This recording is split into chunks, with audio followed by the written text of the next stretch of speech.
Salut les magiciens, ici Totoru et bienvenue dans cette première ronde du tournoi DTC qui a eu lieu en janvier 2025. Alors il se trouve que la première ronde a été corrompue au niveau du fichier. On attaque directement avec la ronde numéro 2 qui voit s'affronter deux Voja. Donc Voja, je vais vous le présenter à l'écran juste après. C'est un général qui est aux couleurs de Naya et qui est axé un petit peu sur soit un build un petit peu plus elfe, soit axé midrange avec quelques elfes et quelques loups pour synergiser avec la command zone. Il se trouve qu'actuellement j'ai beaucoup de choses à faire en dehors de cette chaîne YouTube, donc c'est pour ça qu'il y aura un tout petit peu moins de vidéos et que les vidéos du DTC vont mettre un petit peu plus de temps à sortir. Donc je m'en excuse par avance pour ceux qui attendaient avec impatience d'avoir très rapidement les vidéos. Elles sortiront, mais simplement elles prendront un petit peu plus de temps. Donc sans plus attendre, on attaque, et en l'occurrence c'est Louise, donc que vous connaissez peut-être car elle est arbitre sur Caen principalement, mais elle se balade un petit peu partout en France, comme on peut le voir par exemple au Relic Fest. Et en face, on a Benzi, qui est un habitué du QG des Avengers. Donc là, on est quand même sur un hasard assez fort, puisque on avait deux joueurs de Voja dans la salle, et ils se sont affrontés, qui plus est, après avoir remporté tous les deux leur ronde 1 en table 1. Donc celle qui était streamée en l'occurrence. J'ai aucune idée de qui joue quoi, de ce qui est joué dans Voja. J'ai récupéré les decklists qui sont en commentaire épinglé, ou dans la description de la vidéo. Voja, qu'est-ce que c'est ? Voja, pour 5, on a une 5-5 qui a Vigilance, Piétinement, Ward 3. Donc on a quand même quelque chose qui a déjà pas mal de mots-clés et qui se défend correctement. Quand il attaque, on met X marqueur +1/+1 sur chaque créature qu'on contrôle, X étant le nombre d'elfes qu'on contrôle. Ensuite, on pioche autant de cartes qu'on a de loups en jeu. Donc quand il attaque, à minima, on pioche une carte. Du côté de Louise, on propose... Donc là, il n'y a pas eu de dork des deux côtés. J'ai cru constater qu'il y en avait quand même pas mal. En tout cas, c'est ce qu'a l'air de chercher le deck. Du côté de Louise, on a une approche potentiellement avec des loups-garous. Donc en l'occurrence avec un Duskwatch recruteur, qui va permettre, avec potentiellement la flopée de mana qu'on peut avoir en late game, de transformer ce late game en card advantage pour aller chercher des cartes actives, en l'occurrence des cartes de créatures parmi le top 3. Et en plus, ça c'était Innistrad, la première réédition. Donc je crois qu'il n'y avait même pas la mécanique jour-nuit à ce moment-là. Donc c'est pas plus mal parce que c'est un peu dur à traquer. Donc du côté de Benzi, on fetch dans un... Enfin, on fetch pas, mais d'ailleurs... On pose un Surveillant blanc-vert qui permet de filtrer un petit peu les draws. Et sachant que dans tous les cas, le deck joue pas mal de dork, je pense que ça peut être sympa de caler un ou deux Surveil. Je pense qu'il doit jouer les deux verts. Et pour un mana, on a Kyrian Ranger. Ça veut dire qu'il y a un paquet de dork à côté pour pouvoir abuser de l'effet du Kyrian Ranger. Donc a priori, s'il joue ça, ça veut dire qu'il n'a pas de dork dans sa main. Parce qu'en général, le Kyrian Ranger, on veut pouvoir l'activer dès le tour où on le pose.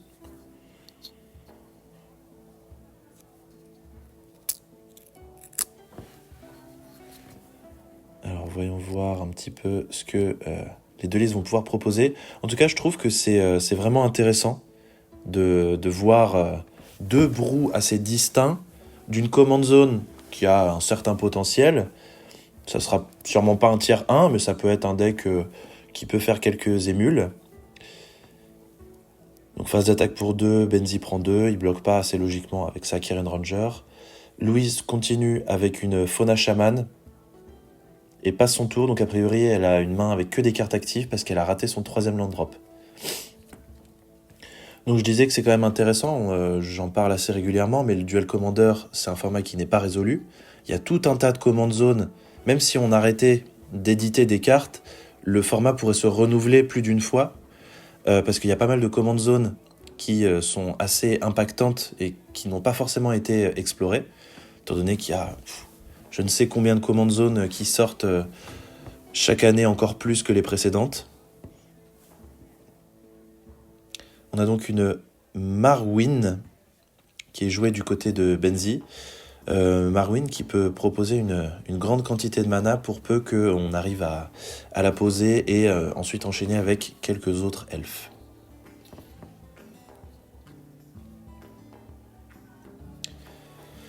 Louise reprend son tour, active Fauna Shaman, elle défausse une Scavenging Ooze.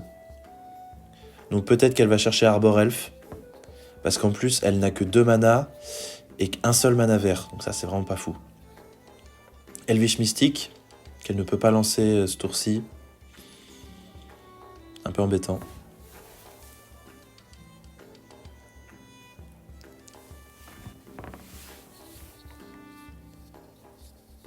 Alors, est-ce qu'elle a eu son terrain? Pour 1 mana Flame Slash, ouais. La bestiole, c'est le genre de truc qui scale assez rapidement. Il faut libérer le terrain. Et surtout, ça coupe l'adversaire de faire son général dès le tour suivant. Parce que pour le moment, Benzi, il n'a pas encore de mana rouge. A priori. Ouais, ça doit être ça. Il n'a pas encore de mana rouge, donc il y a un moment... Gwena. Alors vraiment là, on est sur les fins fonds de rack de Tribal Elf. Alors voyons voir ce qu'il nous joue. En l'occurrence, c'est un... Alors ouais, donc là il y a un petit play illégal. Donc la créature qu'il a posée en dernier permet de regarder la carte du dessus et de la lancer si elle est elfe, donc puisqu'il a nommé elfe. Et il essaye de lancer un Avacyn's Pilgrim depuis le dessus de sa bibliothèque. Il se trouve que le Pilgrim, c'est un Dork, certes, mais c'est un humain, c'est pas un elfe. Donc il n'a pas le droit de le lancer. On a donc un petit Call Judge. Globalement, je pense qu'on va rembobiner, tout simplement. Et mettre un petit warning à Benzi, mais bon, ça ira pas beaucoup plus loin, je pense.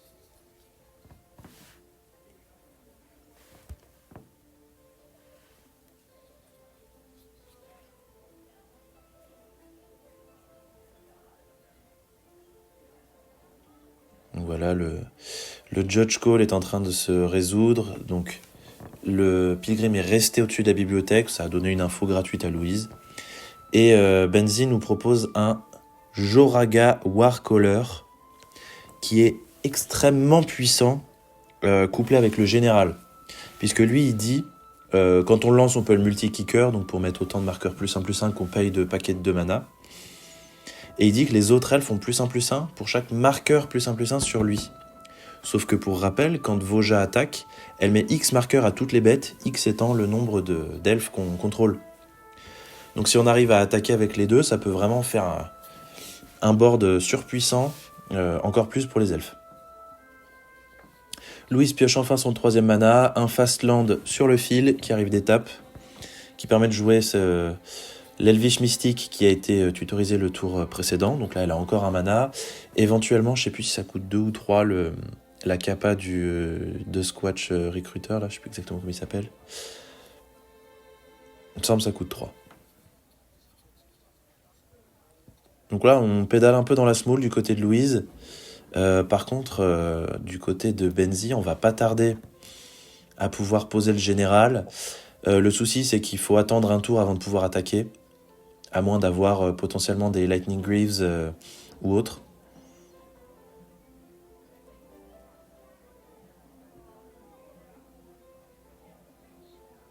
Bon, on peut enfin jouer le Avacyn's Pilgrim, du coup, depuis la main et non pas depuis le dessus de la bibliothèque. En fin de tour, a priori, on a quelque chose à faire du côté de Louise. Non, ce n'est finalement pas le cas.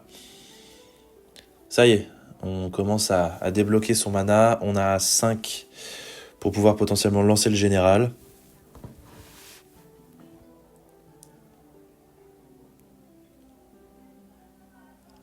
Ouais, a priori, c'est ce qui est fait. Pour 5, on lance Voja. qui est quand même une belle salade de mots-clés avec pas mal de texte. Et dans tous les cas, je pense que le plan de jeu de Voja implique de jouer des dorks. Donc, je tendrais plus vers une approche qui est celle de Louise, de jouer tout un paquet de dorks, et après on joue tous les grands slots, genre du Pyroglyph, potentiellement du Screaming Nemesis, enfin, toutes les drops à 3, 4, 5, on va dire, qui vont être vraiment impactants, et qui vont faire que blanc, rouge et vert, c'est une colorité qui est globalement assez correcte, mais qui n'a pas accès au contre avec bleu, typiquement.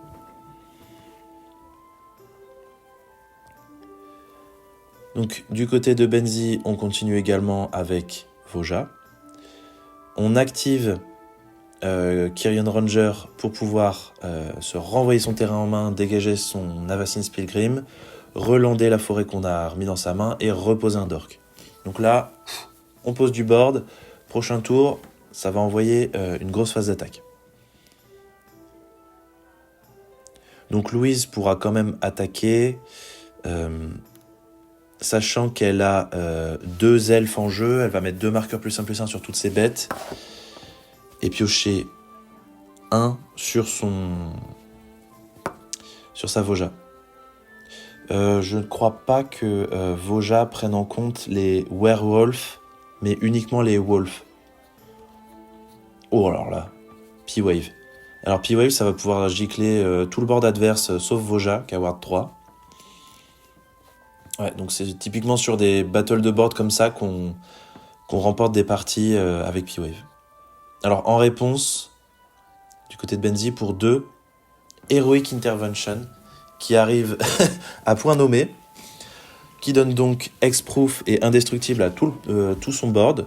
Donc il lui dit non, tu ne me prendras pas mes créatures ce tour-ci avec ta P-Wave.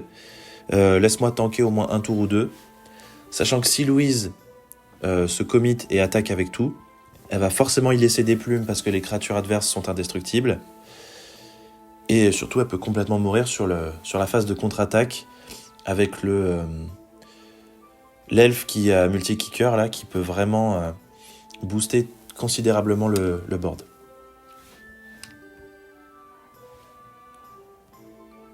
Bon, évidemment, en général, on évite de mettre ses dorks dans ses manas. En l'occurrence, Benzi a une façon qui lui est propre d'agencer ses permanents, donc je pense pas qu'il y ait d'intention ou de volonté quelconque de cacher quoi que ce soit. Dans tous les cas, Louise, en général, elle veille au grain. L'ambiance était assez détendue, il me semble, sur la table. Vraiment, je pense que les 2 joueurs étaient juste très contents de faire un miroir. Chose, encore une fois, vraiment improbable. Donc il me semble d'ailleurs que Louise lui a rappelé qu'il fallait pas qu'il la mette avec ses terrains. Petit moment de réflexion, est-ce que ça vaut la peine d'envoyer la sauce ou pas? Pardon.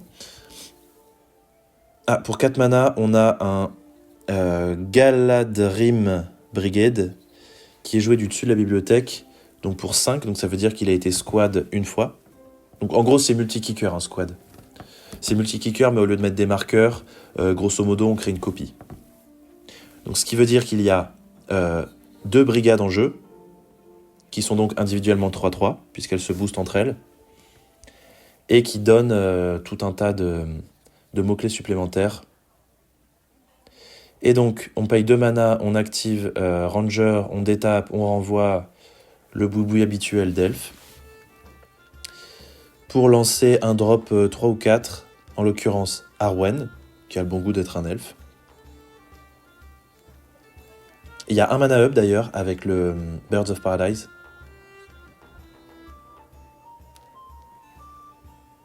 Ouais, je crois qu'ils se sont un peu perdus dans leur nombre de mana en pool, flottant dans la main, etc.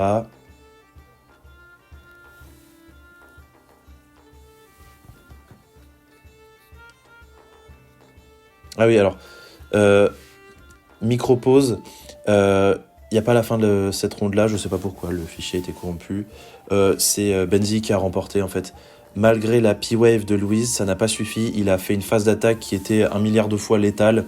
En fait, avec tous les elfes qui se boostaient dans tous les sens. Louise était obligé de perdre l'écrasante majorité de son board pour tanker la phase d'attaque. Donc, in fine, ça n'a pas suffi. On attaque donc cette deuxième partie, où en l'occurrence c'est Louise qui commence. Oui, d'ailleurs c'était déjà le cas à la 1. Fetch T1, on va voir si elle va chercher un biland pour aller proposer un dork. A priori on attendrait plutôt une fin de tour adverse pour aller chercher un surveil land. Voilà, c'est ça, donc une savane.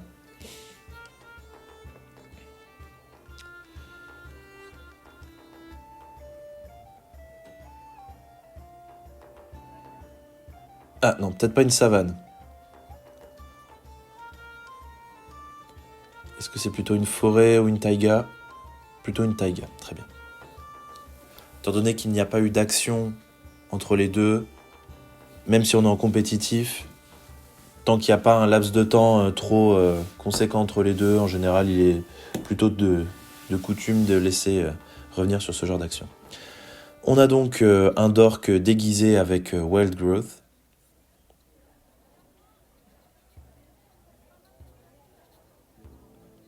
Encore un Surveil Land, le même d'ailleurs, du côté de Benzi. Je sais pas à quel point c'est pertinent de mettre des tap land quand on veut vraiment chercher à curver comme un zinzin. Hop là. Ou si ça va fetcher des basiques, ça pue la Blood Moon. Blood Moon qui, s'il a pas ses basiques verts, peut vraiment embêter Benzi. Enfin, je sais pas si c'est ça, on verra. Mais ça sent le drop 3 là. Ouais. Effectivement, donc il y a Magus of the Moon, qui va transformer tous les terrains non-base en montagne. En l'occurrence, Louise, bravo à elle, elle avait anticipé son coup. Elle a son mana vert avec la White Growth. Sachant que si ça avait été Utopia Sprawl, la Sprawl aurait sauté, puisque Taïga n'aurait plus été une forêt, et donc la condition d'enchantement, enfin pour être attaché d'Utopia Sprawl, de s'attacher à une forêt, n'aurait plus été respectée. Micro aparté.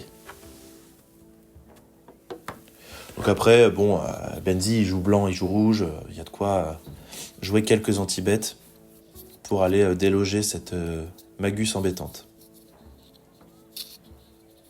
Il en profite même pour dégager des terrains qui devraient arriver engagés.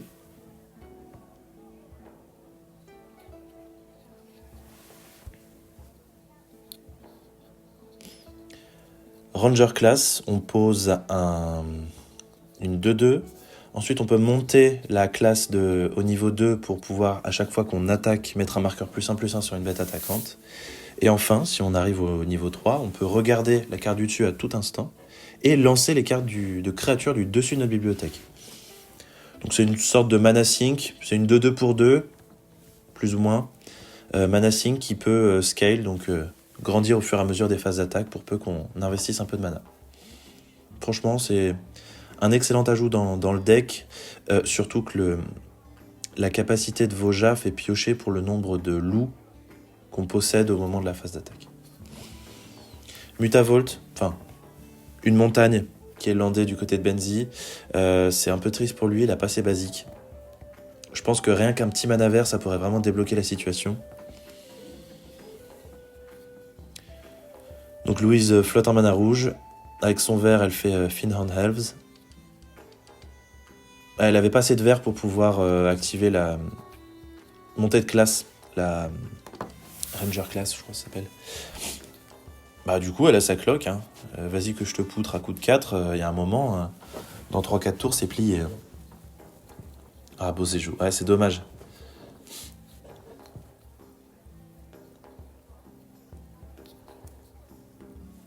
Voyons voir à quel point elle va pouvoir... Là, je pense pour 5, on lance le général. Hein. Reckless Stormseeker. Ouais, d'accord.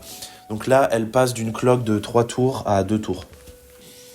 Parce que le Stormseeker, il va se donner +1/+0 célérité. Donc ça fait 3, plus 2 x 2, donc 7. 7 x 2, 14. Donc là, Benzi, soit il top deck un truc pour éponger, soit il est mort. C'est non. Donc voilà, Dork T1, Blood Moon T2, ça fait toujours remporter quelques parties.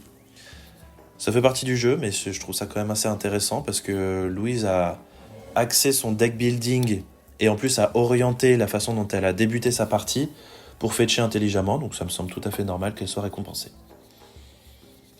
Dork T1 du côté de Benzi, Dork T1 du côté de Louise. Ça se renvoie coup pour coup. Sachant qu'en plus, dans Voja, je pense que c'est vraiment pas compliqué de faire Dork T1, Dork T2, Voja T3 et Vroom Vroom à partir du T4, je fais n'importe quoi. Il doit même y avoir moyen de caler une Lightning Greaves au T2 pour pouvoir faire Voja Célérité T3. Non, franchement, il y a des trucs à faire. Alors, cette fois-ci, c'est donc le retour de Marwyn, qui va proposer encore une fois une grande quantité de mana.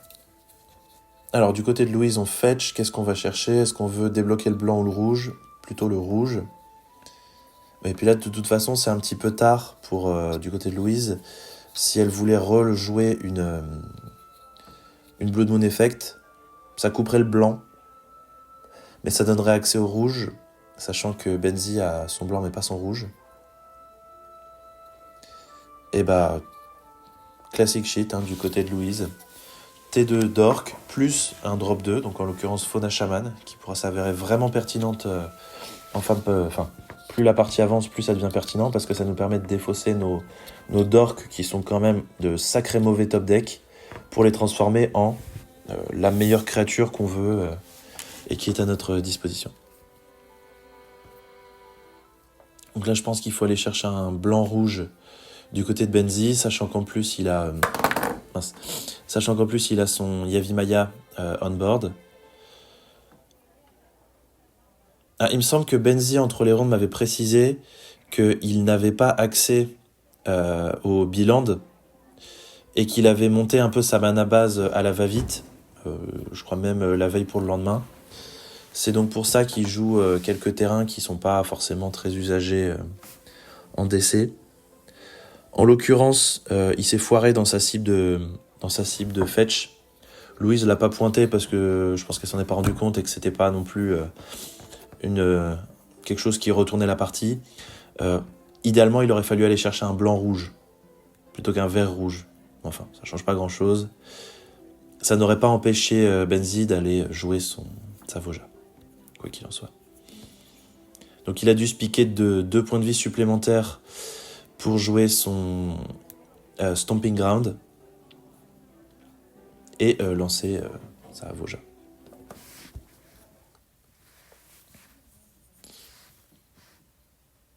On est quand même sur des games assez expéditives. C'est vraiment... la partie, si T6, la partie elle n'est pas clôturée, c'est qu'il s'est passé une couille. Sachant que, en regardant un petit peu les decklists, y a des cartes qui sont vraiment des payoffs, mais surpuissants, quoi. Je sais plus comment il s'appelle. Il y a une sorte de commandant qu'on verra peut-être même plus tard dans la vidéo, qui est vraiment mais extrêmement impactant. J'en dis pas plus pour pas spoiler. On a donc Voja du côté de Louise, donc là vraiment coup pour coup. C'est celui qui a eu le toss qui pose sa Voja en prums, donc qui peut attaquer en prums. Et voilà, c'est lui dont je parlais. Shalai et Alar. Pour 4, on a une 3-3 vol vigilance, c'est déjà pas mal. À chaque fois qu'un marqueur +1/+1 est mis sur une créature qu'on contrôle, cette bestiole, elle inflige autant de points à chaque adversaire. Alors, donc quand il arrive en jeu, c'est un elfe, je sais plus comment il s'appelle, elle prend un marqueur +1/+1, je te colle 1.